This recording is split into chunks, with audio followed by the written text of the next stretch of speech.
So I want to be able to get on the computer and show you this. So it's a little bit easier than being out there in the field. But in a little while, in about an hour, Michelle and I are going to go walk a property, and we're going to go to a property that we're going to go talk about flipping it around. Like, yes, we flip houses, but this is like literally flipping the house from front to back, uh, going and seeing about doing a change because this house sits on two roads, front and the back, and actually the back side is a better look for the house itself. So we're gonna go and take a look. We're gonna go see if that's a good idea, see if that is something we want to try to do with this house, try to increase, I mean, ultimately just increase the aesthetics of the home, increase the well, the way it looks, from the outside, but the flow from the inside as well, right? So it'll look better from the other side, but also when you get in the house, it should make more sense. So I am just going to make sure that we are on um, YouTube here or Facebook here because if I don't click this button, then it won't work. And right now, I don't know if it's working. So if you're live on Facebook, let me know. You can put it in the comments, put it in the chat. I will see it, and then I will know that you're there. Because right now I can't tell.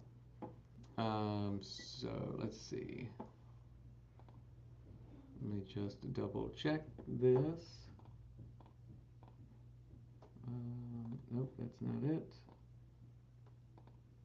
Oh, Facebook. Meta. I guess I should properly call you by your name, Meta. You make this very difficult when I try to go live. Um, Let me see. If I do it on my phone, it might be easier. Typically, I just click on me and it's right there. Okay, so it says live. But can you see it? Can anyone else see it? I'm going to find out. Hold on, we're going live. I don't think it's out there. I don't think anyone else can see this.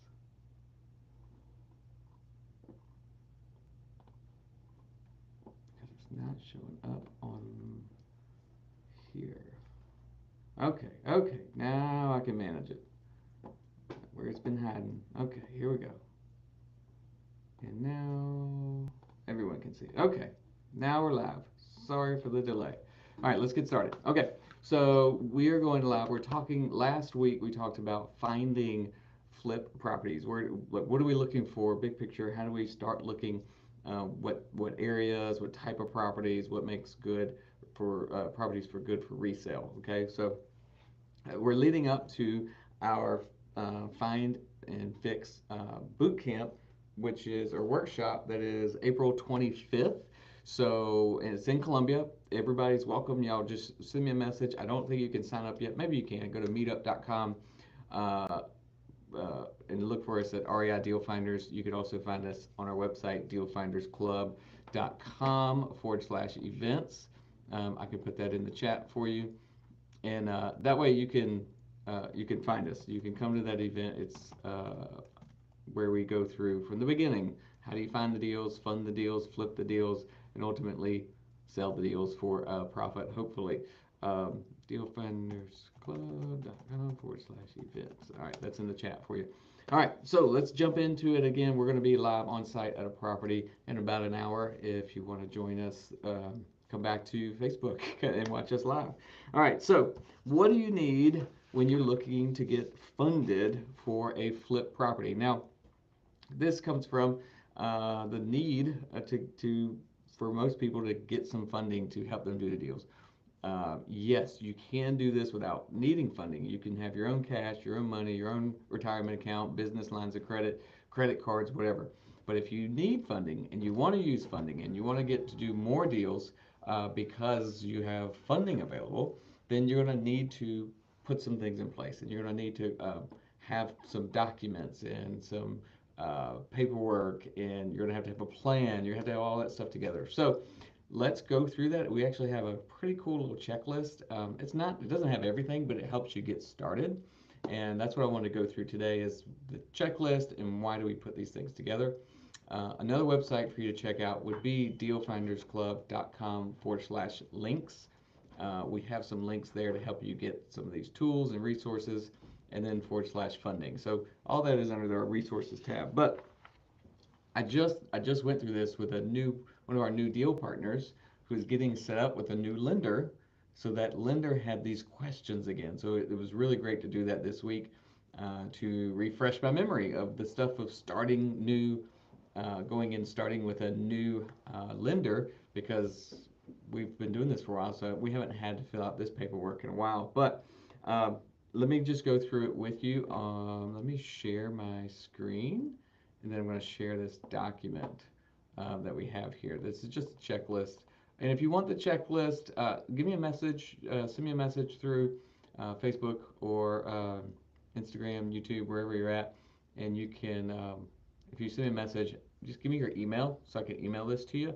And this will be helpful for anybody that's trying to get their deals funded. Okay, so let me just share this screen.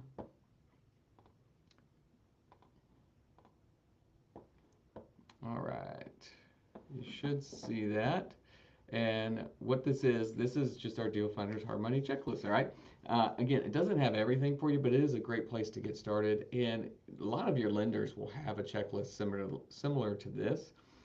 This I've added some things, and I've got some other notes to talk through. But let's just talk about the beginning, okay? When you're getting started, you want to do this in your business account, business LLC. Most of the hard money lenders or renovation loan banks and lenders, they don't want it in your personal name. This is a business. It's a business transaction, and they want to treat it that way.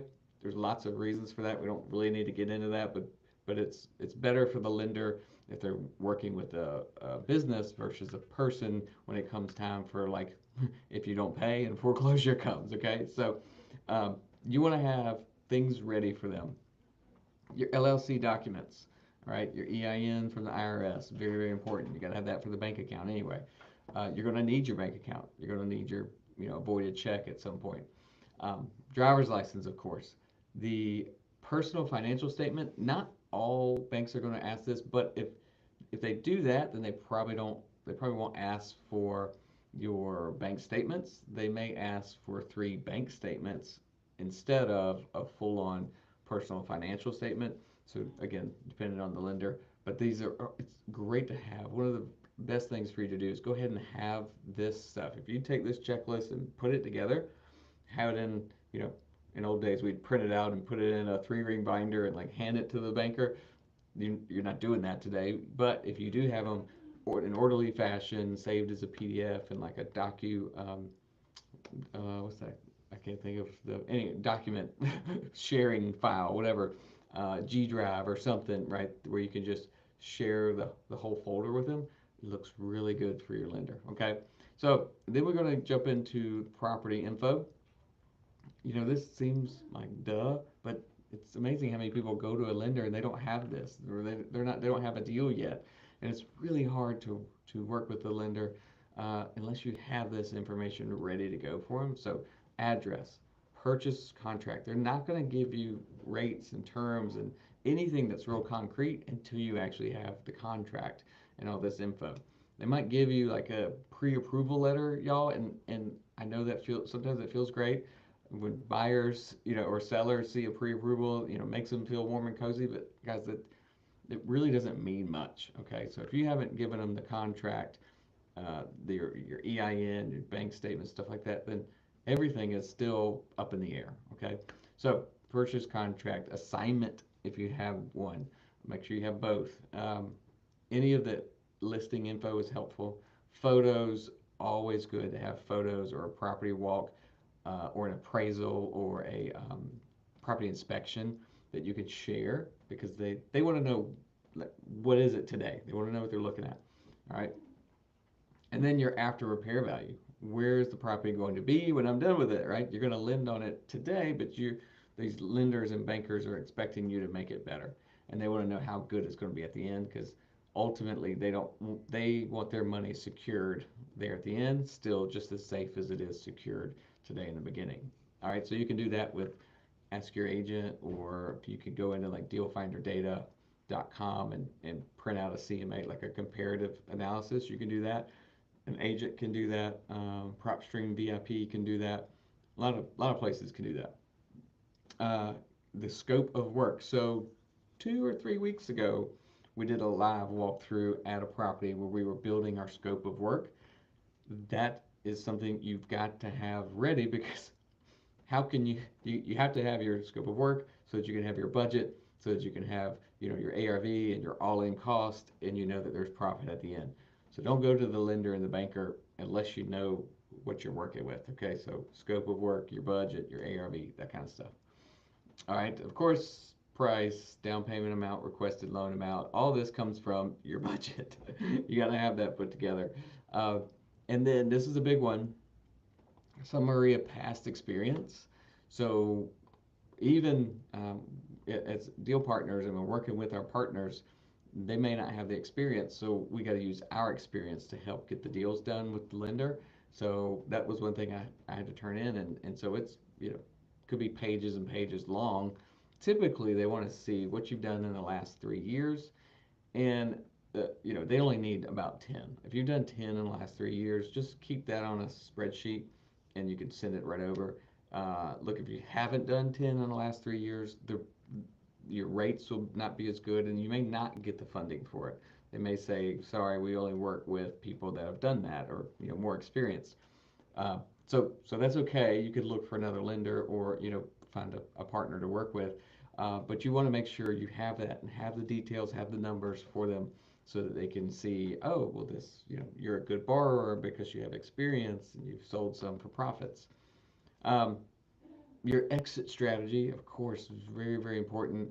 A lot of the hard money lenders today actually have a product that can help you get into a refinance if you want to keep these as a rental. But you want to let them know up front, because they'll build you a plan for your project that'll help you just roll right into that. So go ahead and have that for them as well. Rehab timeline, project schedule, of course, that should be part of the scope of work. You should have that put together. So, but the bank wants to know, how long is my money going to be out there in the wind, right, floating around while you work on this house? And then when are you going to be done with it? And they really want to know, how long is this whole project going to take? Okay. Some of this optional info, like, we already know this, we already have this, and it's really, it helps your lender understand who you are when you are able to provide, oh yeah, I use this title company, and I use, or attorney here in this state, but whatever state you're in, attorney, we use this insurance guy, proof of funds, hey, I've got this much in this account, you can go ahead and send it to them. If you've done any other loans, you can show it to them. We've got some really cool lenders that have once you use it, they have a dashboard, and you can print out, oh yeah, we've done this many, and here's our payment track record and all that. So super easy to hand over to a new lender. So these are really great things on this checklist, and this is a checklist that we've had for a while, so I could send it out to you. And I thought about a few things that I might add to it based on the conversation I had with the other lender this week, which is the property in a flood zone, yay or nay? Typically, we say just go away from flood zone properties, but not always, right? The other thing is zoning variances. Is this property zoned, or is this property being used for what it's zoned for, right? Our municipalities around here, they all did some rezoning and changing things and stuff. So you want to make sure that it's what it's being used for, house or duplex or whatever, is what it's still zoned for. Okay, so that's a big deal for lenders as well. What was the other thing? Oh, your credit score. They always ask for what your credit score is. They may or may not actually run your credit. We like the ones that aren't messing with the credit, but they do want to know what it is, and sometimes they'll ask you to run it yourself and send it in. Some of them will actually run your credit report and put that in your file. So, and the next question that I get all the time is, what is a good credit score? What does my credit score have to be to get a hard money loan or to do this business? And it depends. Again, some of them don't run the credit; they just look at the experience. But if they're going to run credit, a 700 is great. I feel like everyone says 700 is easy peasy. If you're at 680, you can get it done. 650 becomes a challenge. So if you're in that 650 range, what can you do today to get to 680? That would be the goal, is to try to get yourself up to that 700. Makes it a lot easier. Um, I could point you in the direction of a few people that can help you with that. Actually, if you go to that website, Deal Finders Club / funding, there's a link up there for someone that can help you with that. But anyway, that is the beginning stages of getting your flip deals funded. All right. So again, we're heading into about a month from now, April 25th. We are doing our Find and Fix workshop. We're going to spend the whole day talking about this from start to finish, and then we'll also talk about going going actually on site and looking at some properties. Okay. So that is coming up. If you have any questions, let me know. I'm so glad you're here watching and hanging out with us today. Uh, Go to dealfindersclub.com / events to look at our next event coming up, because we will have something just about every week. And you are all invited. Just come and show up. Let us know you're coming so we can have a chair for you, because it pretty much filled up last time we had a big event. So looking forward to talking to you, seeing you there. If you have a question, shoot me a message. Until then, go be a deal finder. See ya. All right, all done. Is that good? Yay.